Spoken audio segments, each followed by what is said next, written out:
Hello guys, नमस्कार। तो last turn पे अपन ने एससीसी, बीसीसी, एफसीसी के बारे में स्टडी की थी कि इन सब में पैकिंग एफिशिएंसी क्या होती है, नियरेस्ट नेबर पार्टिकल्स का नंबर कितना है, इफेक्टिव नंबर ऑफ पार्टिकल्स कितने हैं। ठीक है। और अपन ने क्यूबिक यूनिट सेल में जो जो पार्टिकल्स रखे हैं अपन ने कॉर्नर्स पे रखे हो, चाहे एज के सेंटर पे रखे हो, चाहे फेस के सेंटर पे रखे हो, चाहे बॉडी के सेंटर में रखा हो, उनका कंट्रीब्यूशन उस यूनिट सेल में अपन ने देखा था। तो अब बात करते हैं अपन कुछ सिंपल से कंट्रीब्यूशन बेसिस क्वेश्चंस, और जो लास्ट टाइम पे अपन ने डेंसिटी का फॉर्मूला देखा था उसके ऊपर कुछ क्वेश्चंस है। बहुत सिंपल होता है, केवल आपकी इमेजिनेशंस के बेसिस पे क्वेश्चन होगा कंट्रीब्यूशंस वाला, जिसके अंदर आपको केवल और केवल उन जो क्यूबिक क्रिस्टल होगा उसका सिंपलेस्ट फॉर्मूला कैलकुलेट करना होगा। जैसे यहाँ पे क्वेश्चन दिया हो गया है, इस क्वेश्चन में लिखा हुआ है कि आपके पास एक क्यूबिक क्रिस्टल है, उसमें जो ए एटम है वो ऑल कॉर्नर पे प्रेजेंट है, और जो बी एटम है वो कहाँ प्रेजेंट है, फेस के सेंटर पे प्रेजेंट है। आपके पास क्यूब है यार, है ना। और पहला जो क्वेश्चन है फर्स्ट ए वाला, उसमें कैलकुलेट किया है कि उस कंपाउंड का सिंपलेस्ट फॉर्मूला कैलकुलेट कर दीजिए। ठीक है। नाउ आपके जो यूनिट सेल है, क्यूबिक यूनिट सेल, उसमें 8 कॉर्नर होते हैं और 8 कॉर्नर्स पे ही पार्टिकल रखा हुआ है ए। ठीक, कौन सा आइटम रखा हुआ है, ए। और उनका पार्टीशन कितना होगा, कंट्रीब्यूशन कितना होगा कॉर्नर वाले का, 1/8। देखो बहुत सिंपल वे में सोल्व करते हैं इसको। ये आपके पास ए है, ए रेशो बी कैलकुलेट कर लेते हैं। ए कहाँ रखा हुआ है, कॉर्नर्स पे रखा हुआ है, और कॉर्नर्स पे रखा हुआ है तो कितने होंगे ये नंबर में, 8। और सबका उस यूनिट सेल के अंदर कंट्रीब्यूशन कितना होगा, 1/8, यानी 8 multiply by 1/8। Okay. Now face centre पे रखे हुए तो फेसेस कितने होते हैं आपके पास, 6। फेसेस कितने होते हैं, 6। और फेस सेंटर का कंट्रीब्यूशन इस यूनिट सेल में कितना होता है, हाफ। ठीक है। आपको यूनिट सेल का फॉर्मूला निकालना है, और यूनिट सेल का जो फॉर्मूला होगा वही उस कंपाउंड का सिंपलेस्ट फॉर्मूला होगा। तो ये कितना आ गया, 1/3, यानी जो आपका सिंपलेस्ट फॉर्मूला हो गया वो कितना हो गया, AB3। सिंपलेस्ट फॉर्मूला कितना हो गया, AB3। तो यार ये क्वेश्चन तो बोर्ड में भी आया हुआ है, IIT और मेडिकल में भी आया हुआ है। नेक्स्ट अगर बात करें, जो सेकंड क्वेश्चन पूछा गया है उसने बोला है कि एक फेस डायगोनल के अलोंग, एक फेस डायगोनल के अलोंग सारे एटम जो भी आ रहा है, आपने एक फेस डायगोनल खींचा, उस पे जितने भी एटम आ रहे हैं वो आपने क्या कर दिए, हटा दिए। तो अब फॉर्मूला क्या आएगा, ये तो फर्स्ट का आंसर है। नाउ सेकंड वन देखो यार, जो क्यूब है, ठीक है, सपोज यही है, 8 कॉर्नर्स पे पार्टिकल रखे हुए थे और सभी फेस के सेंटर पे पार्टिकल रखे हुए थे। अब आपने एक ये फेस ले लिया, इस फेस डायगोनल फेस पे क्या करा आपने, डायगोनल खींचा यहां से यहां पे, तो एक तो फेस सेंटर पे रखा हुआ एटम चला गया और 2 कॉर्नर पे रखे हुए एटम चले गए। यानी 2 तो कॉर्नर पे कौन से एटम रखे हुए थे, ए, यानी 2 तो ए चले गए, रिमूव हो गए, और एक कौन सा रिमूव हो गया, बी रिमूव हो गया।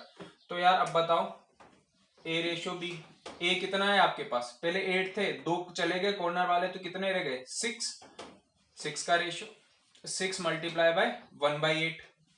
कॉन्ट्रीब्यूशन 1/8 का होता है कॉर्नर वाले का।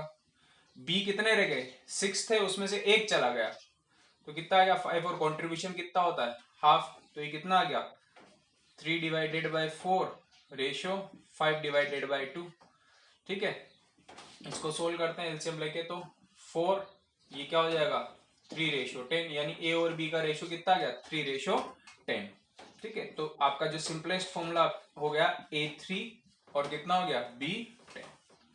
तो सिंपलेस्ट रेशो कितना आ गया, सिंपलेस्ट फॉर्मूला कितना आ गया, A3B10। तो इस तरह से अपन क्वेश्चन करते हैं, बहुत इजी क्वेश्चन होते हैं ये, केवल थोड़ा सा सोचना होता है कि एटम कहाँ रखे हुए और क्वेश्चन में क्या बोला गया है। ठीक है। अब नेक्स्ट क्वेश्चन देखते हैं अपन डेंसिटी के ऊपर, नोट कीजिए। तो अब एक क्वेश्चन है ये, इसमें आपको दिया गया है कि एक क्रिस्टल, एक मेटल है जो 2 क्यूबिक फेजेस एफसीसी में भी और बीसीसी दोनों में क्रिस्टलाइजेज है। जब वो एफसीसी में क्रिस्टलाइजेज है, ठीक है, तब उसकी जो एज लेंथ है वो दी गई आपको 3.5 एंगस्ट्रॉम। जब BCC body centred cubic unit cell structure में वो क्रिस्टलाइजेज है, तब उसकी जो एज लेंथ दी गई है वो दी गई है आपको 3 एंगस्ट्रॉम। तो आपको उनकी डेंसिटी एफसीसी और बीसीसी स्ट्रक्चर की जो डेंसिटी है उसका रेशो कैलकुलेट करना है। तो बहुत इजी है। सबसे पहले तो आप क्या कर लें, फॉर एफसीसी स्ट्रक्चर के लिए जो डेंसिटी है अपन 1 मान रहे, पैरामीटर 1 दे देंगे सबको। जैसे क्या होता है formula, Z M A cube divided by N. तो Z1 दे दिया, A1 दे दिया। चूंकि ये एक ही मेटल है तो इसका मोलर मास वही होगा, तो यहाँ पे भी वही मोलर मास होगा, तो उसका बीसीसी स्ट्रक्चर में भी वही मोलर मास होगा क्योंकि मेटल तो वही है। इसको 2 दे दिया, यहाँ पे आ जाएगा Z2 M A2 cube and Na। Ratio लेना है, यानी ρ1 डिवाइडेड बाय ρ2 या density of FCC divided by density of BCC. Now Z1 divided by Z2 and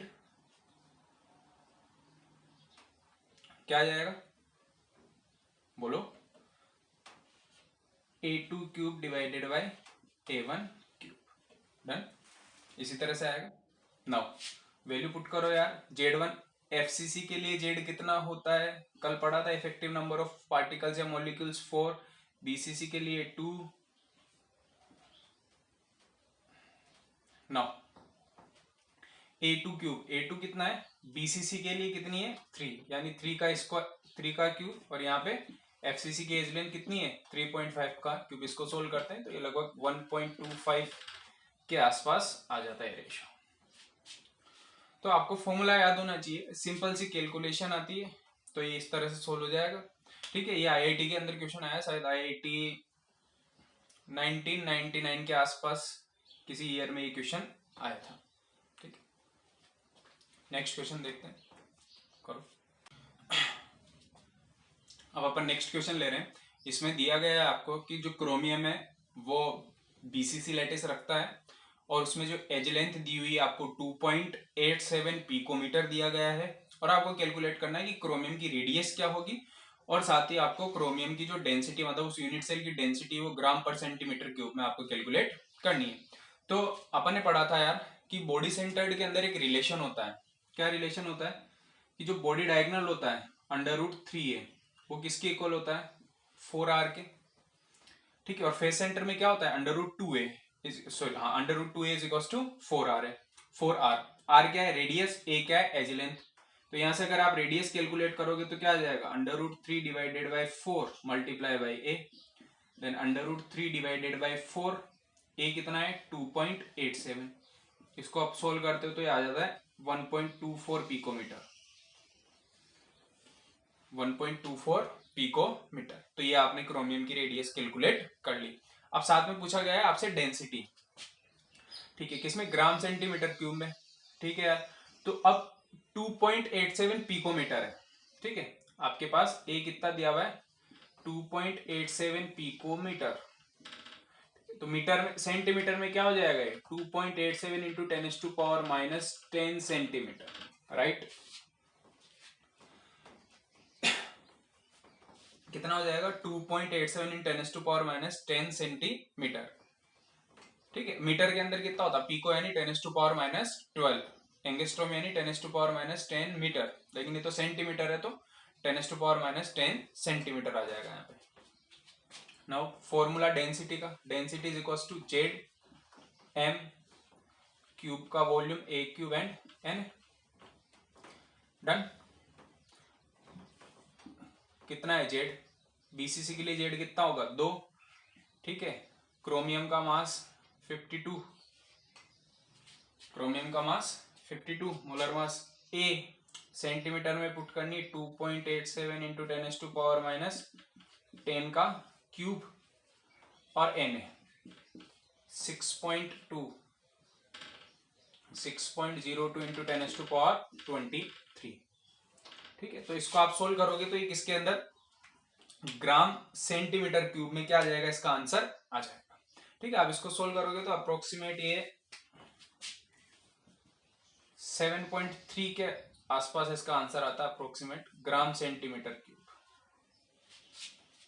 तो आपको फॉर्मूला याद रखने, रिलेशन याद रखने और वैल्यू पुट करनी, ये ध्यान रखना है कि आपको वैल्यू किस में रखनी। जैसे यहाँ पे सेंटीमीटर क्यूब में पूछा गया था तो इसको सेंटीमीटर क्यूब में आपको चेंज करना था। डन। ये भी आईआईटी में आया हुआ है, ये भी क्वेश्चन आईआईटी 1997 का क्वेश्चन है। ठीक, नेक्स्ट क्वेश्चन देखते हैं।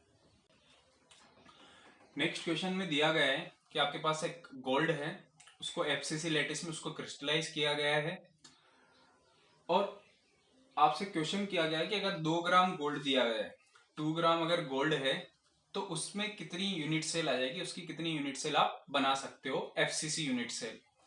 यार सीधी सी बात है, जैसे ही एफसीसी का नाम लिया इसका डाटा आपके मन में आ जाना चाहिए, माइंड में आ जाना चाहिए कि एफसीसी में क्या क्या होता है। एफसीसी में पार्टिकल होते हैं 4, यानी 4 गोल्ड के एटम की क्या होगी, 1 यूनिट सेल होगी। 4 गोल्ड के एटम की 1 यूनिट सेल होगी। तो 8 गोल्ड के एटम ले लिए तो कितनी आ जाएगी, अगर 8 गोल्ड के एटम लिए तो कितनी यूनिट सेल आ जाएगी, 2। ऐसे 16 गोल्ड की एटम हुए तो कितने आ जाएगी, 4। तो सबसे पहले तो आपका एम होगा कि 2 ग्राम गोल्ड के अंदर, 2 ग्राम गोल्ड में गोल्ड के एटम कितने पड़े हुए हैं, गोल्ड के पार्टिकल्स, गोल्ड के एटम कितने रखे हुए। तो सबसे पहले मोल कंसेप्ट के थ्रू से अपन क्या कैलकुलेट करेंगे कि 2 ग्राम गोल्ड दिया गया है तो उसके अंदर एटम कितने हैं।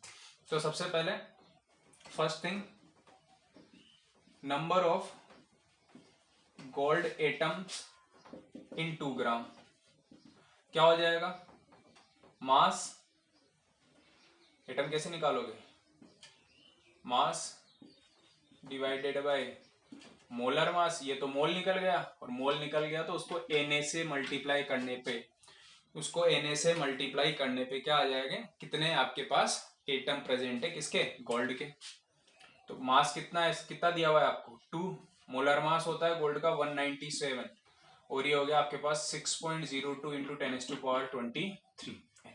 तो इतने सारे एटम आपके पास प्रेजेंट है, इतने सारे एटम आपके पास प्रेजेंट है, किसके, गोल्ड के atom, Au atoms. Now 4 atoms is equals to 1 unit cell. 4 gold के एटम की 1 यूनिट सेल होगी। आपको पता ही है एफसीसी के अंदर क्या होता है, एफसीसी यूनिट सेल के अंदर 4 पार्टिकल्स होते हैं, 1 यूनिट सेल में 4 पार्टिकल्स होते हैं, यानी 4 गोल्ड के एटम की कितनी होगी, 1 यूनिट सेल होगी। तो अगर केवल आपको एक ही एटम दिया होता गोल्ड का तो 1/4 यूनिट सेल हो जाएगी। ठीक है, लेकिन आपके पास तो कितने एटम पड़े हुए गोल्ड के, 2 ग्राम के अंदर कितने एटम है, 2 डिवाइडेड बाय 197 इंटू Na लिख दूं, Na गोल्ड के एटम्स की कितनी यूनिट सेल होगी, 1/4 multiply by 2, 197 multiply by Na। इसको सोल्व करोगे Na की वैल्यू रख के तो 1.5 इंटू 10⁻21 यूनिट सेल आ जाएगी। ठीक है, तो सबसे पहले आपने क्या किया कि आपको ये पता था कि 1 यूनिट सेल के अंदर 4 एटम होते हैं, यानी 4 एटम की 1 यूनिट सेल बनती है। तो सबसे पहले अपन ने 2 ग्राम जो गोल्ड दिया था उसके अंदर एटम्स कैलकुलेट कर दिए गोल्ड के मोल कंसेप्ट के थ्रू से, मोल निकाला, मोल को Na से मल्टीप्लाई कर दिया, तो क्या आ गया आपके पास, पार्टिकल्स आ गए कि 2 ग्राम के अंदर छोटे छोटे एटम के एटम्स कितने रखे हुए हैं, पड़े हुए हैं। 4 एटम्स की क्या होती है, 1 यूनिट सेल, तो इतने एटम्स की कितनी यूनिट सेल हो जाएगी, सिंपल मैथमेटिक्स कैलकुलेशन लगाइए।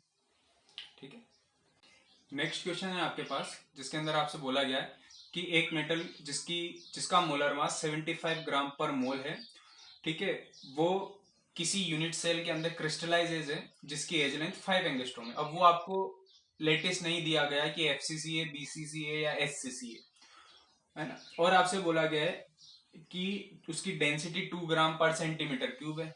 ठीक है, तो जो मेटल है उसके एटम की रेडियस बता दो। तो अपन ने एज लेंथ और रेडियस में रिलेशन देखे थे कि एचसीसी में क्या होता है, ए इज इक्वल टू 2r होता है, बीसीसी के अंदर √3a is equal to 4r होता है, और एफसीसी के अंदर √2a is equal to 4r होता है, ये अपन ने देख लिया था।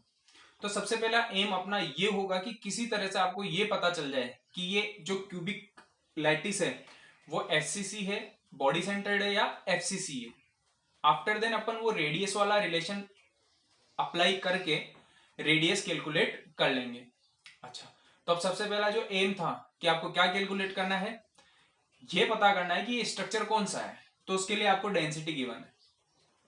डेंसिटी इज इक्वल टू क्या होता है, जेड यानी इफेक्टिव नंबर ऑफ पार्टिकल्स। अगर Z1 आ जाता है तो एफसीसी है, Z2 आ जाता है तो बीसीसी स्ट्रक्चर होगा, Z4 आ जाता है तो एफसीसी स्ट्रक्चर होगा। तो सबसे पहले with the help of density we have to calculate effective number of molecules so that we can easily apply the radius edge length relations according to the BCC, FCC और SCC structure जो हम calculate करेंगे। Now density is equals to Z M Na a cube, इस तरह से लिख रहा हूं, ठीक है। Now डेंसिटी इज 2 ग्राम पर सेंटीमीटर क्यूब। जेड ही कैलकुलेट करना है अपना एम दिया हुआ है आपको 75 ग्राम में। नाउ एन ए की वैल्यू कितनी पुट करनी, 6 इंटू 10⁻23।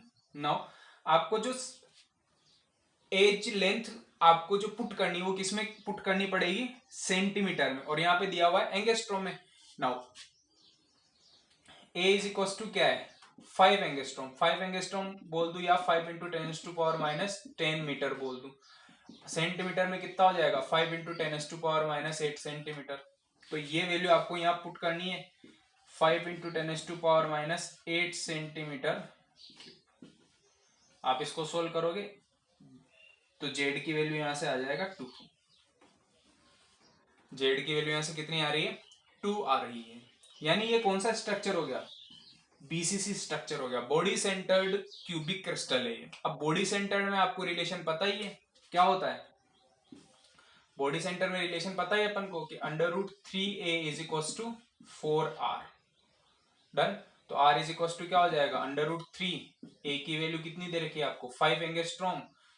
तो ये आ जाएगा आपके पास 2.165 एंगस्ट्रॉम। ये कितना आ रहा है, 2.165 एंगस्ट्रॉम। नाउ अब आप इसको मीटर में भी चेंज कर सकते हो और पिकोमीटर में भी चेंज कर सकते हो। डन। तो ये आपके पास आंसर है। ये IIT 2006 का क्वेश्चन है, IIT 2006 का ये क्वेश्चन है। तो इस तरह से अपन इसमें सिंपल से क्वेश्चन आते हैं, उनको सॉल्व करते हैं। ठीक है, अब अपन 2D के अंदर अरेंजमेंट देखेंगे और उसकी हेल्प से फिर 3D के अंदर अरेंजमेंट देखेंगे। तो अपनी इमेजिनेशन इस वे में लगानी है कि अपन 2D की हेल्प से किसके अंदर, 3D के अंदर अरेंजमेंट इजीली समझ पाए। ठीक है।